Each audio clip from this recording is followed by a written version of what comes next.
Eu sou a Inês Rocha e este é o P24. Que desfechos pode ter a arriscada incursão da Ucrânia na Rússia?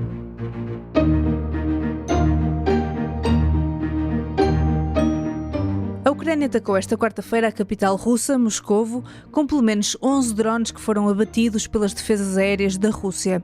Segundo as autoridades russas, é um dos maiores ataques com drones à capital desde que a guerra na Ucrânia começou em fevereiro de 2022. Estes ataques acontecem depois de, no dia 6 de agosto, a Ucrânia ter surpreendido tudo e todos ao invadir a região ocidental de Kursk, na Rússia, o maior ataque estrangeiro em território russo desde a Segunda Guerra Mundial.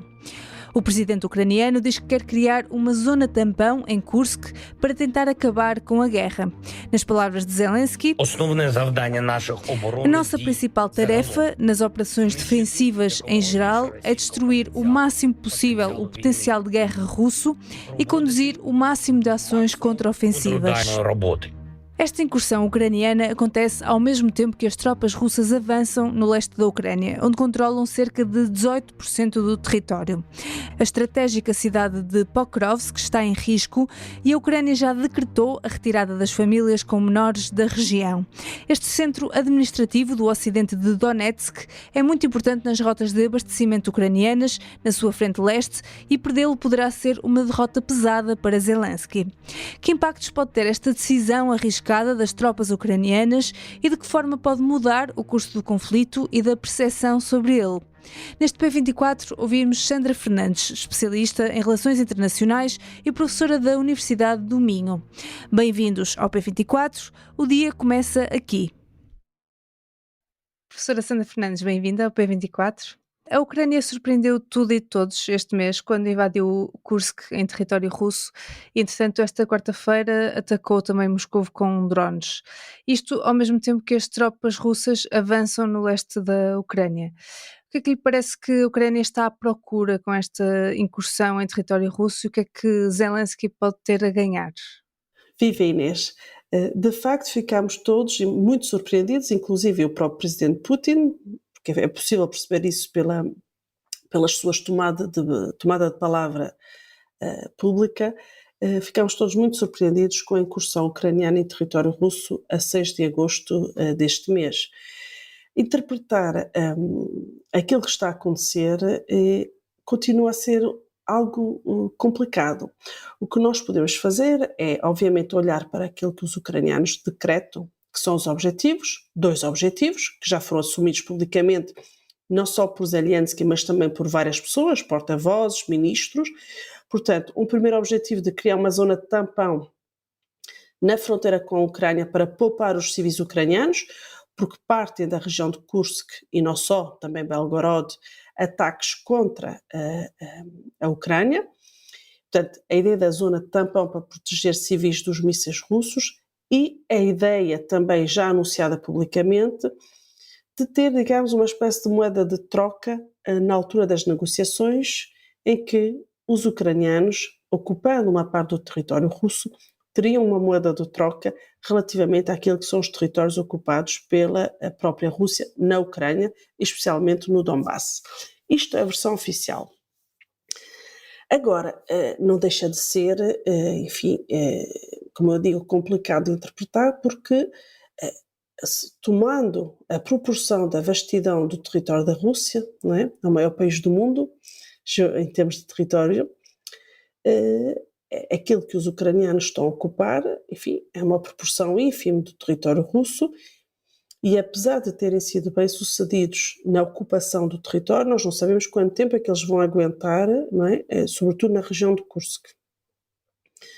Por outro lado, os russos já radicalizaram a sua posição, e a palavra veio hoje através do antigo presidente Medvedev, que tem um lugar hoje no Conselho de Segurança Nacional da Rússia.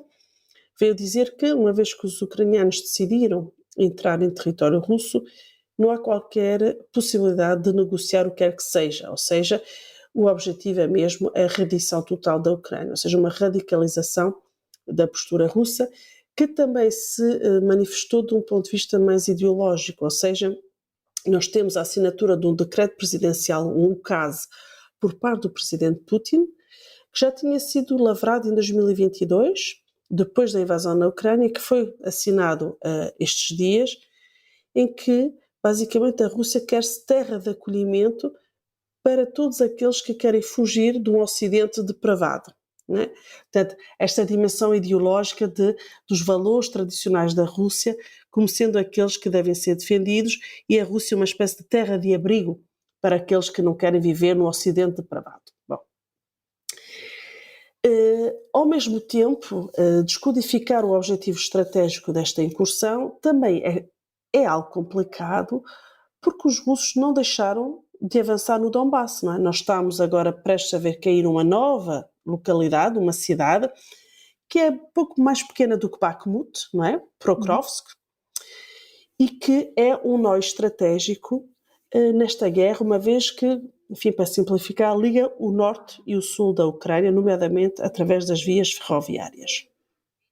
Que aí no Prokrovsk, os russos estão muito mais perto de dominar o sul da Ucrânia. Não é? Para além do Donbass, esta cidade situa-se no Donbass, podem dominar o sul da Ucrânia. Portanto, o eventual objetivo de desviar os esforços de guerra da Rússia do Donbass e de Kharkiv para as regiões atacadas dentro da Rússia pelos ucranianos, não colhe, exatamente.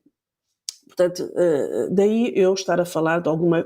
Enfim, temos de ter muita modéstia, penso eu, na interpretação daquilo que está a acontecer neste momento, mas o mapa não deixa de ser super surpreendente neste momento. Quando nós olhamos para o mapa das grandes operações, os ucranianos foram capazes de empreender em território russo manobra e movimento, que aliás foi uma grande falha deles quando eles tentaram retomar Kherson, por exemplo.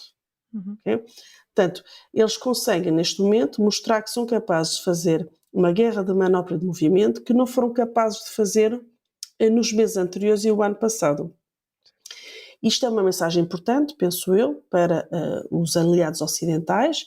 Não esquecer que no prazo de 5 anos os americanos prometeram 60 mil milhões de dólares em apoio militar aos ucranianos e os europeus 50 mil milhões de euros.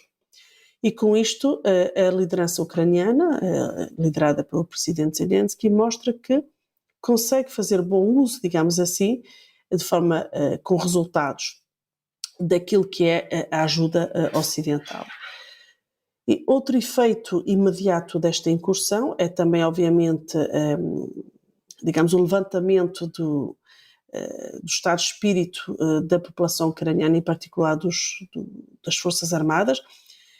A Ucrânia consegue mostrar que é capaz de ganhar, de vencer, já não está numa postura defensiva e até quase de derrota face aos russos. Penso que isto é um elemento anímico muito importante numa guerra, sobretudo quando os ucranianos têm cada vez mais dificuldade em mobilizar soldados para a frente de combate. É mais fácil mobilizar soldados para resultados tangíveis do que para uma guerra de atrição, não é? Porque o Donbass é uma guerra de atrição. E acho que as reportagens que nós temos visto junto das populações russas que têm que fugir das suas casas, nós sabemos que o número de população deslocada já é superior a 100 mil na Rússia. Nós vemos distribuição de comida, vemos evacuação de localidades e de cidades, e isso, do ponto de vista dos russos, é um elemento ao qual eu dou bastante importância, que é um bocadinho aquela ideia que a guerra já não é uma guerra do sofá para os russos. Chega dentro das suas próprias casas. O russo médio é afetado diretamente pela guerra. Já não é... Eu lembro de ouvir uma russa da região de Kursk, uma senhora, dizer que afinal a guerra já não é lá longe, está aqui dentro das nossas casas. Ou seja, penso que será um bocadinho forçado dizer que os russos vão acudar politicamente porque a guerra lhes chega literalmente às suas casas, mas há claramente um efeito psicológico também na população russa que penso que é procurado também pela liderança ucraniana neste momento. E, portanto, enfim, seriam, penso, essas as principais dimensões que podemos sublinhar desta incursão ucraniana na Rússia. Portanto, no fundo, uma manobra que psicologicamente pode ser importante para os ucranianos, mas em termos estratégicos, aquela esperança de que poderia demover a Rússia de estar no leste da Ucrânia não está a funcionar. Tendo em conta o que está a acontecer agora, até onde é que lhe parece que a Ucrânia pode ir em território russo? Há duas dimensões. Há a dimensão dos meios materiais disponíveis. É impossível pensar que uma operação desta natureza tenha decorrido sem um forte apoio americano e europeu. É preciso intelligence. O planeamento de uma operação desta envergadura, nós já sabemos, a informação já foi difundida, que os ucranianos utilizaram os melhores recursos, nomeadamente humanos, que detinham, e por isso também podemos achar que eles desperdiçaram recursos, não é? Ficam sem nada. Se empregaram o melhor que tinham nesta incursão, ficam sem nada para as outras frentes de combate, e o Donbass continua a ser a principal. Portanto, os ganhos desta incursão ainda estão por não são palpáveis neste momento. Paralelo, obviamente, devemos que os ucranianos são bem-sucedidos na manobra militar, mas politicamente ainda não se consegue perceber qual é o resultado de uma operação desta envergadura, que, de facto, ainda no dia de hoje é uma surpresa, apesar de já ter começado no dia 6 de agosto. É sempre difícil de adivinhar, não é? Mas agora que também se aproxima uma eleição nos Estados Unidos, particularmente relevante, que desfechos é que lhe parece que esta estratégia pode ter para este conflito? Há sempre aqui uma linha vermelha que é impossível ultrapassar, do meu ponto de vista, é o facto da Rússia ser uma potência nuclear. E não se derrota uma potência nuclear, não é?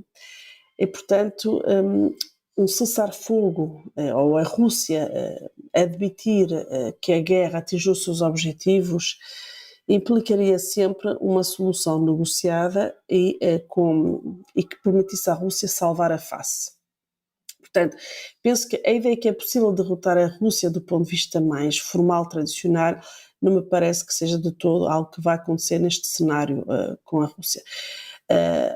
O apoio à Ucrânia, de alguma forma, foi garantido para além da eleição americana, para além do 5 de novembro, ou seja, independentemente de ser Trump ou Kamala Harris o próximo presidente americano, os ucranianos têm garantia de apoio militar através daquilo que são os compromissos no seio da NATO, não é? Nós tivemos uma cimeira importante da NATO, uma cimeira aniversária, aliás, que decorreu nos Estados Unidos, em julho, e que procurou precisamente perenizar o apoio ocidental, independentemente dos presidentes americanos. E esta incursão ucraniana na Rússia, eu penso que permitiu, pelo menos neste momento, inverter um bocadinho aquela ideia de que esta guerra é só uma guerra de atrição, em que os russos, de facto, estavam a sair por cima. Em que sentido? Os russos, numa guerra de atrição, como é que está a acontecer na Ucrânia, os russos estavam a conseguir infligir mais danos do que aqueles que eles próprios conseguiam suportar. Portanto, os russos também perdem muito, mas conseguem enfraquecer mais os ucranianos do que aquilo que são as perdas deles. E isso, no longo prazo, faz com que eles saiam vencedores de uma guerra de atrição. E eu penso que é isso que esta incursão tentou, de alguma forma, quebrar, não é? Embora nós percebamos que os objetivos russos no Donbass continuam bem sucedidos, mas os ucranianos abriram outras possibilidades de engagement nesta guerra que de facto não são favoráveis aos russos. E isso, obviamente, ajuda a mobilizar e, aliás, eu diria até do ponto de vista da atenção mediática, esta incursão ucraniana, repare, mediaticamente, sejamos honestos, o conflito israelo-palestiniano completamente a primeira linha das atenções, não é? E desde o 6 de agosto voltámos a ouvir falar da Ucrânia, não é? E acho que hoje a guerra das opiniões públicas é fundamental para não cair no esquecimento e para continuar, reparem, em democracias é importante que haja um apoio popular às decisões de apoio a uma guerra. E esta incursão penso que também tem algum peso nessa dimensão. Professora Sandra Fernandes, muito obrigada. Muito obrigada, Inês. Imaginem o animal mais bonito do mundo. O torso musculado e enormes cornos curvos, tão cobiçados por caçadores furtivos. Imaginem esse animal, majestoso, com olhos negros como a noite escura. Qual é o animal mais bonito do mundo? No episódio desta quinta-feira do podcast Diário de um Cientista, Mariana Ribeiro, estudante de doutoramento na área da genética da conservação, fala-nos do seu amor à primeira vista pela palanca negra. Durante o mês de agosto, no podcast Diário de um Cientista, 18 investigadores contam histórias sobre o lado pessoal da ciência numa parceria do Azul com a Associação Científica Biopolis. Disponível no site do Público e nas plataformas de podcast. O P24 fica por aqui, voltamos amanhã. Tenha um bom dia. O P24 é um podcast do Público com música original de Ana Marcos Maia. A sonoplastia deste episódio é de Inês Rocha.